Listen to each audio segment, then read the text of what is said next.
రేవతి బాధలో కూర్చొని ఉంటుంది. రేవతి కొడుకు వచ్చి అమ్మ ఆకలి అమ్మ అని అంటూ ఉంటాడు. అక్కడున్న వాళ్ళ భర్త చూసి రేవతి అని అంటూ ఉంటాడు. అక్కడున్న రేవతి అలానే మాట్లాడుకున్న ఊరికి కూర్చొని ఉంటుంది.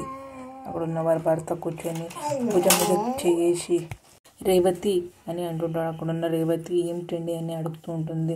బాబు ఆకలి అని అడుగుతున్నాడు. అంత పరదశంగా ఏం ఆలోచిస్తున్నావు అని అంటూ ఉంటాడు. అక్కడున్న రేవతి వాళ్ళ బాబుని చూస్తూ ఉంటుంది.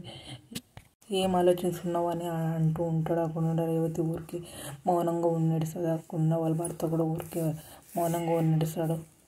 రాజు, కావ్య, అపర్ణ, రేవతి కొడుకు ముగ్గురు కారులో నుంచి దిగుతూ ఉంటారు. బయట దిగి లోపలికి వెళదాం పదా అని అంటూ ఉంటాడు. రేవతి కొడుకు సడన్లీ 2 కాళ్ళు తీసుకొని గడప లోపల పెట్టేస్తాడు. అక్కడున్న బామ్మ టెన్షన్ పడుతూ ఉంటుంది.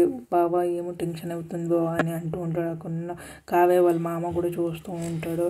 అక్కడున్న రుద్రని రావులు కూడా చూస్తూ ఉంటారు.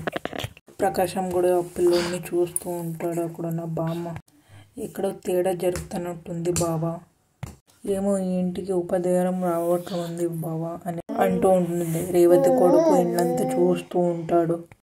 అపర్ణ పిల్లోడి పైన చేయి వేసి అందరూ చూస్తూ ఉంటారు. అక్కడున్న బామ్మ ఒక్కసారి షాక్ అయ్యేస్తుంది ఆ పిల్లోడిని చూసి.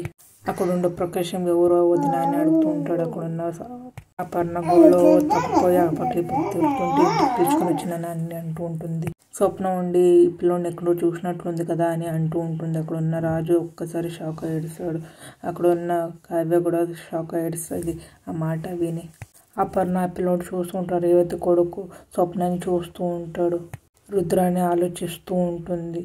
అప్పు కూడా అదే మాట అంటుంది. నేను ఈ పిల్లోని ఎక్కడో చూసినట్లుంది అని అంటూ ఉంటాడు. అక్కడున్న కావ్య కూడా ఒక్కసారి షాక్ అయ్యి రాజు, కావ్య ఒకరికొకరు ముఖం చూసుకొని షాక్ అవుతూ ఉంటారు. మీకు ఇష్టమైతే లైక్ చేయండి, సబ్స్క్రైబ్ చేయండి, కామెంట్ చేయండి, షేర్ చేయండి. Thank you.